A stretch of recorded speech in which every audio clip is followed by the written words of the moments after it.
وہ فون پر باتیں کرتا ہوا اپنے آفس میں داخل ہوا۔ الوداعی کلمات ادا کرتے کال بند کی۔ ایک طرف رکھے 3 سیٹر صوفے پہ بیٹھتے اس نے ٹائی کی نوٹ ڈھیلی کی۔ صبح سے گھن چکر بنا ہوا تھا، بیک ٹو بیک میٹنگز اور پھر سائٹ پر جا کر کنسٹرکشن کا کام بھی دیکھنا تھا۔ کشن صوفے کی ہتھی پہ رکھتے وہ آنکھیں بند کر کے آرام دہ انداز میں نیم دراز ہوا۔ 2 منٹ اسی پوزیشن میں لیٹا رہا، پھر فون اٹھا کر چہرے کے سامنے کرتے آرمینے کا نمبر ملایا تھا۔ وہ سارا کے ساتھ ان کے دوست کے گھر جا رہی تھی، کوئی پارٹی تھی۔ وہ اسی حوالے سے سارا سے بات کر رہی تھی جب اس کا فون بجا۔ رائٹ کی ویڈیو کال آ رہی تھی۔ اس نے ایک نظر سارا کو دیکھا، پھر کال آن کر کے فون چہرے کے سامنے کیا۔ مرحبا، آرمینے نے مسکرا کے اس کے انداز میں سلام کیا۔ وہ خاموشی سے اسے دیکھے گیا۔ آرمینے نے دونوں ابرو جھکا کر اسے دیکھا۔ وہ کچھ بول کیوں نہیں رہا تھا؟ کیسی ہو؟ نظریں اس کے چہرے پر ٹکائے نرمی سے پوچھا۔ میں ٹھیک ہوں، تم کیسے ہو؟ اس کی نظروں سے کنفیوز ہو رہی تھی۔ رائٹ نے جواب نہیں دیا، بس خاموشی سے اسے دیکھے گیا۔ میں کال بند کر رہی ہوں۔ جب تم نے کچھ بولنا نہیں تھا تو کال کیوں کی؟ اس نے خفگی دکھانی چاہیے، لیکن لہجہ لڑکھڑا گیا تھا۔ کنکھیوں سے ساتھ بیٹھی سارا کو دیکھا۔ تمہیں دیکھنے کے لیے۔ اس کے چہرے پہ آتے جاتے رنگ دیکھ کے لبوں پہ مسکراہٹ آئی تھی۔ سارا نے گردن موڑ کر پزل ہوتی بیٹی کو دیکھا، پھر فون اسکرین پر نظر آتے داماد کو۔ انہیں خوشگوار سی حیرت ہوئی۔ آج سے پہلے انہوں نے کبھی آرمینے کو رائٹ سے شرماتے نہیں دیکھا تھا۔ ماما سے بات کرو گے؟ وہ ساتھ بیٹھی ہیں۔ اس نے بات بدلی تھی۔ سارا آنی تمہارے ساتھ بیٹھی ہیں؟ تم نے بتایا نہیں۔ وہ اٹھ کر بیٹھا تھا۔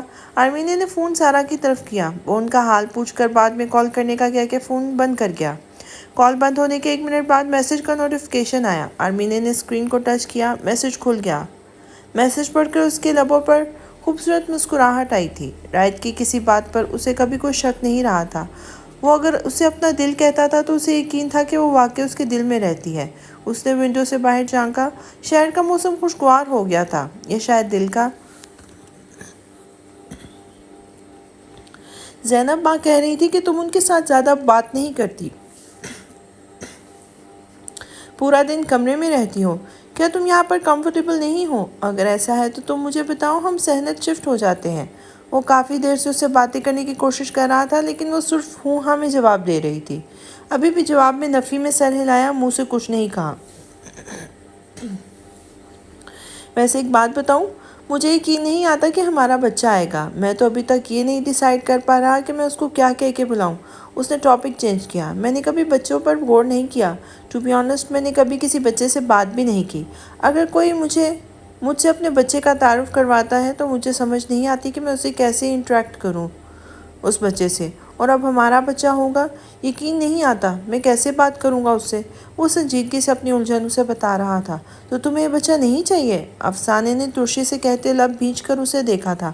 میں نے ایسا نہیں کہا، میں صرف یہ کہہ رہا ہوں کہ جو تم نے کہا اس کا یہی مطلب ہوتا ہے۔ اس کی آواز بلند ہو رہی تھی۔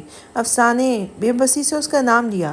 وہ اس کے بات کا غلط مطلب لے رہی تھی۔ اب تم یہ مت کہنا کہ تمہیں بچے کی ذمہ داری سے ڈر لگتا ہے، وغیرہ وغیرہ، وہی ٹپیکل باتیں جو آج کل کے لڑکے کرتے ہیں۔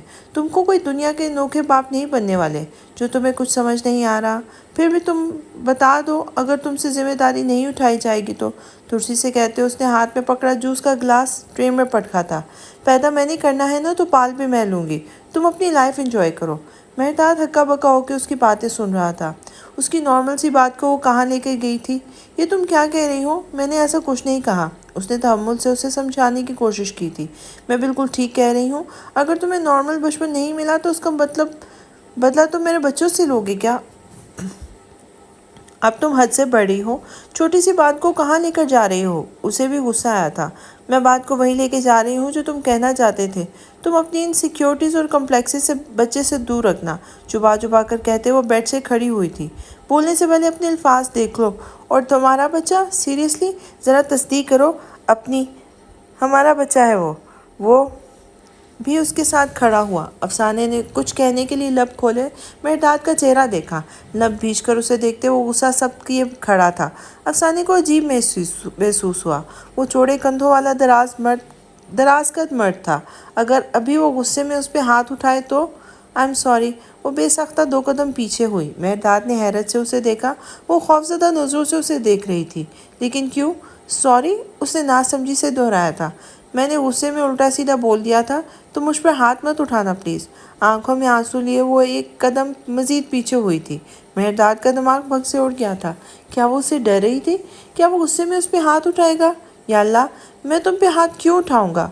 کیا میں تم پہ ہاتھ اٹھا سکتا ہوں؟ حیرت ہی حیرت تھی، یہ آخر کس قسم کے موڈ سوئنگز تھے؟ وہ عاجز ہوا تھا۔ مجھے کچھ دیر کے لیے اکیلا چھوڑ دو۔ وہ آنکھیں رگڑ کر واپس بیڈ پہ بیٹھی تھی۔ اکیلا چھوڑ دوں تاکہ تم مزید الٹی سیدھی باتیں سوچو؟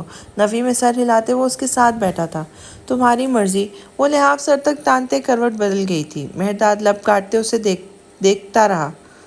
دیکھتا وہیں بیٹھا رہا۔ کچھ تو چل رہا ہے اس کے دماغ میں، لیکن کیا؟ وہ بات کا سرا پکڑ پاتا تو شاید اسے بہتر طریقے سے سمجھ سکتا۔ ابھی تو اسے اس کا موڈ بہتر ہونے کا انتظار کرنا تھا۔ عجیب بے دل سے دن گزر رہے تھے۔ افسانے کا موڈ خراب رہتا تھا۔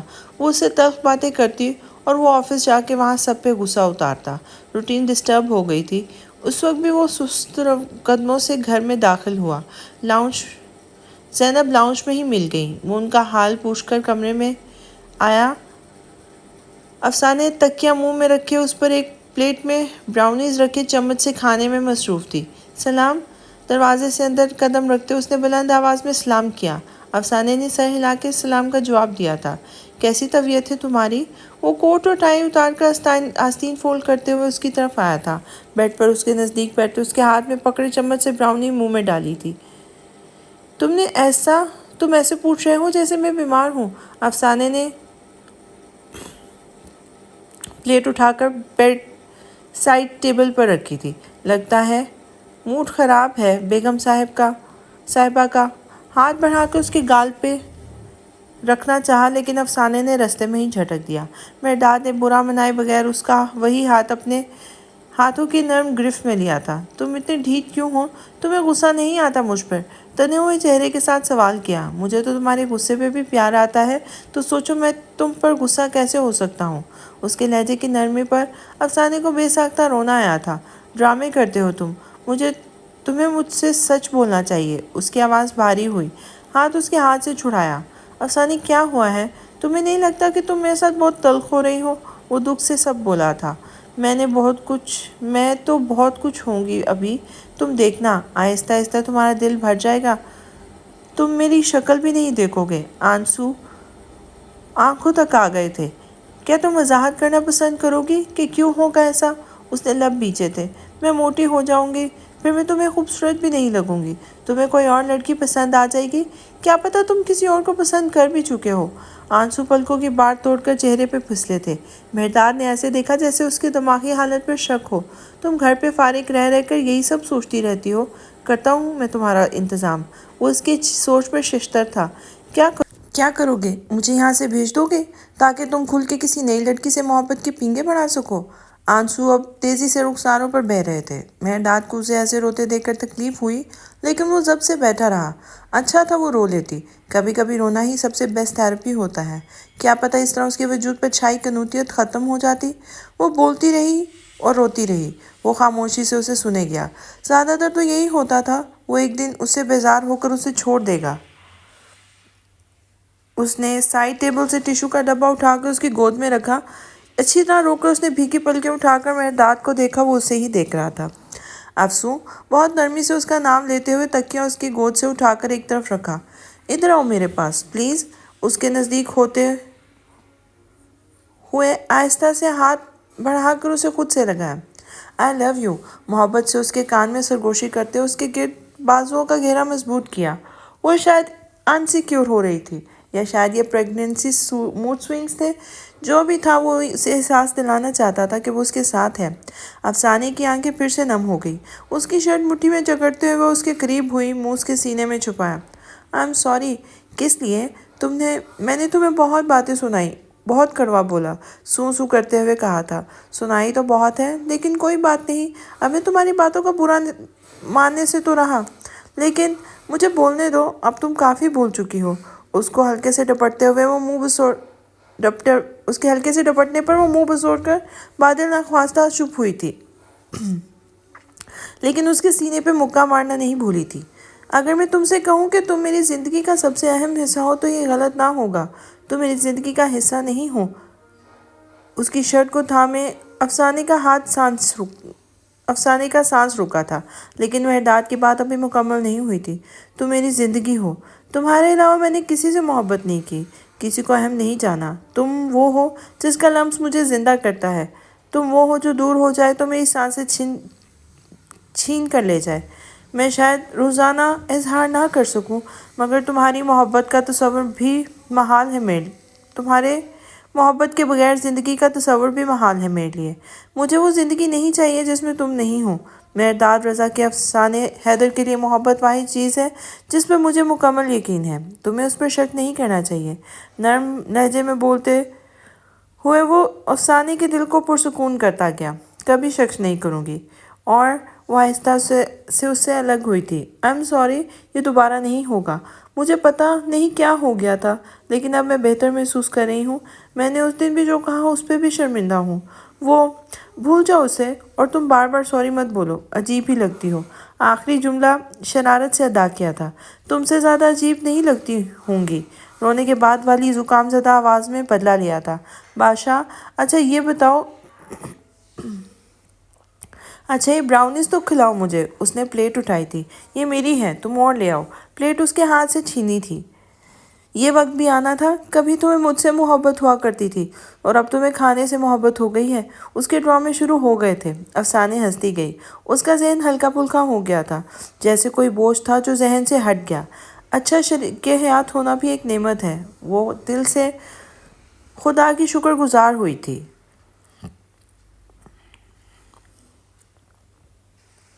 میری توبہ کہ کبھی کوئی میرے دل کے قریب ہو، اے میرے دیوانے دل، بے گھر عاشق۔ میری توبہ کہ پھر کبھی تمہیں اپنا دل پیش کروں۔ درخشے بالوں کا جوڑا باندھتے ہوئے کمرے سے باہر آئی تو آریز کو لیونگ روم میں کاؤچ پہ بیٹھے دیکھا۔ کچھ سوچ کر وہ اسی کے پاس آئی۔ تم اتنی جلدی اٹھ گئے؟ بات شروع کرنے کے لیے اس نے رسمی تمہید باندھی تھی۔ جی، اس کی آواز پر آریز نے چونک کر سر اٹھایا تھا۔ سارا انی نے رات کال کی تھی، مجھے گھر بلا رہی تھی۔ ابھی میں وہیں جاؤں گی، ناشتہ ادھر کی کروں گی۔ تم چلو گے ساتھ؟ مختصر الفاظ میں اپنی بات بیان کر کے وہ کچن کی طرف مڑی تھی۔ آریز نے آلسی سے گردن اس بات میں ہلائی تھی اور پلٹتے ہوئے رک کر سر سے پاؤں تک اسے دیکھا تھا۔ یہ کیا طریقہ ہے بات کرنے کا؟ بازو سینے پہ باندھ کر اسے گھورا گیا تھا۔ کیا؟ دونوں ہاتھ سر کے پیچھے رکھتے اس نے دائیں بائیں سٹریچ کیا تھا، جیسے سستی بھگانا چاہ رہا ہو۔ تم نے جانا ہے تو کلیئر بتاؤ نا، یہ کیا ہوتا ہے؟ اسے غصہ آیا تھا۔ جاؤں گا، سستی سے جماہی لیتے ہوئے بھاری آواز میں کہا تھا۔ آنکھوں میں پانی تھا۔ تم رات کو سوئے نہیں؟ پلکیں سکیٹ کر بغور اسے دیکھا تھا۔ نہیں، کیوں؟ کام کر رہا تھا، پروجیکٹ فائنل کیا ہے۔ انگڑائی لیتے ہوئے صوفے سے اٹھ کھڑا ہوا، پھر واپس سے صوفے پر لمبا ہو گیا۔ اٹھنے کو دل ہی نہیں کر رہا تھا۔ آپ تیار ہو جائیں، میں تھوڑی دیر تک آتا ہوں۔ کشن سر کے نیچے ٹھیک کر کے رکھا۔ درخشے 2 سیکنڈ اسے دیکھتی رہی، پھر سر جھٹک کر کمرے کی طرف بڑھ گئی تھی۔ وہ واپس آئی تو آریز وہیں صوفے پہ آڑے ترچھے لیٹے نیند میں گم تھا۔ وہ سنجیدہ چہرہ بنائے اس کی طرف آئی، ذرا جھک کر اس کا کندھا ہلا کر جگانا چاہا، مگر نظر آریز کے چہرے پر ٹھہر سی گئی تھی۔ کچھ پل اسے دیکھتے رہنے کے بعد اس نے گہری سانس بھرتے آریز کا کندھا ہلا کر اسے جگانے کی کوشش کی۔ آریز نے کسمسا کر آنکھیں کھولی۔ سامنے ہی درخشے کو دیکھ کے اسے یاد آیا، انہوں نے تو جانا ہے۔ وہ آنکھیں مسلتا ہوا اٹھ کے بیٹھا تھا۔ سوری، نیند آ گئی تھی۔ آپ بیٹھے، میں 5 منٹ میں آیا۔ جلدی جلدی کہتے وہ سلیپر پیروں میں عرصے کمرے کی طرف بڑھ گیا تھا۔ چلیں؟ ٹھیک 5 منٹ بعد وہ اس کے سامنے تھا۔ وہ دونوں آگے پیچھے چلتے ہوئے اپارٹمنٹ سے باہر نکلے تھے۔ ماما نے کیوں بلایا ہوگا؟ کوئی اندازہ؟ گاڑی چلاتے ہوئے اس کا پورا دھیان روڈ کی طرف تھا۔ اسکوائر بند تھا تو وہ متبادل روڈ کی طرف مڑ گئے تھے۔ پتہ نہیں، یہ تو جا کے ہی معلوم ہوگا۔ گردن موڑ کے اسے دیکھتے ہوئے جواب آیا تھا۔ آریز سر ہلا کر ڈرائیونگ کی طرف متوجہ ہو گیا تھا۔ وہ بے دھیانی میں اسے دیکھے گئی۔ وہ کافی زیادہ ہینڈسم تھا، اپنی فیلڈ میں کامیاب بھی تھا، ویل مینرڈ، مینٹینڈ۔ پھر اسے کیا مجبوری تھی؟ اس نے سب جانتے بوجھتے درخشے سے شادی کی تھی۔ کیا محبت کی وجہ سے؟ کیا تمہیں واقعی مجھ سے محبت ہے؟ وہ پرسوچ انداز میں اسے ہی دیکھ رہی تھی۔ ہاں جی، بہت، مجھے واقعتاً محبت ہے آپ سے۔ گاڑی کا موڑ کاٹتے ہوئے اس نے پوری سچائی سے جواب دیا تھا۔ کیوں ہے محبت؟ اس نے اگلا سوال کیا تھا؟ پتہ نہیں، یہ تو کبھی سوچا نہیں میں نے۔ اس نے کندھے اچکائے تھے۔ تمہیں کیسے پتہ ہے کہ تمہیں مجھ سے محبت ہے؟ تمہاری محبت کی کوئی وجہ تو ہوگی، یا یہ بھی نہیں پتہ؟ وہ طنز نہیں کر رہی تھی، صرف پوچھ رہی تھی۔ سچ بتاؤں تو یہ بھی نہیں پتہ۔ وہ ہلکا سا مسکرایا تھا۔ درخشے سر جھٹک کے فون پر مصروف ہو گئی تھی۔ آریز کے جواب نے اس کے سوالوں کا اطمینان بخش جواب نہیں دیا تھا۔ وہ گھر پہنچے تو ان کا استقبال سارا نے کیا تھا۔ ناشتے کے بعد سارا نے بتایا کہ ان کے سوشل اور فیملی سرکل میں 2 ایونٹ اکٹھے آ گئے تھے۔ ایک دوست کی بیٹی کی شادی تھی، یہ دوست ان کے دور کے رشتہ دار بھی تھے، تو ان کا فنکشن تو سارا کو لازمی اٹینڈ کرنا تھا۔ اور دوسری طرف ایک دوست کے بیٹے کی شادی تھی۔ اب وہ یہ چاہتی تھی کہ حیدر فیملی کی طرف سے آریز اور درخشے کے دوست کی بیٹی کی شادی اٹینڈ کرے۔ نو پرابلم، ہم آئیں گے، آریز نے بولتے ہوئے درخشے کی طرف دیکھا تھا۔ جی سارانی، ہم چلے جائیں گے، کوئی مسئلہ نہیں۔ درخشے نے بھی حامی بھری تھی۔ تھوڑی دیر بعد آریز تو وہاں سے چلا گیا۔ درخشے وہیں رک گئی تھی۔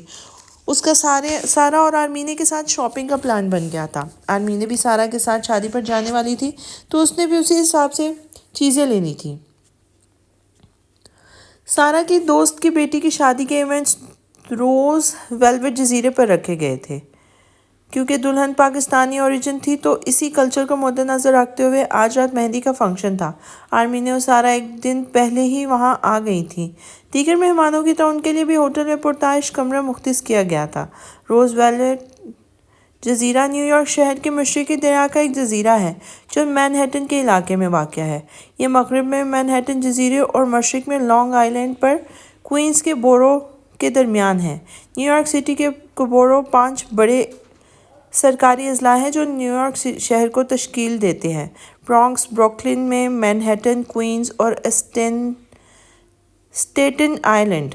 ہر بورو نیو یارک کے متعلقہ کاؤنٹی کے لیے ہم آہنگ ہے۔ کوئنز بورو پل کے نیچے واقع ہے۔ یہ جزیرہ ڈارون ویو سے دیکھیں تو ایسا لگتا ہے کہ کوئی شپ ہے جو پانی میں ساکت ہے۔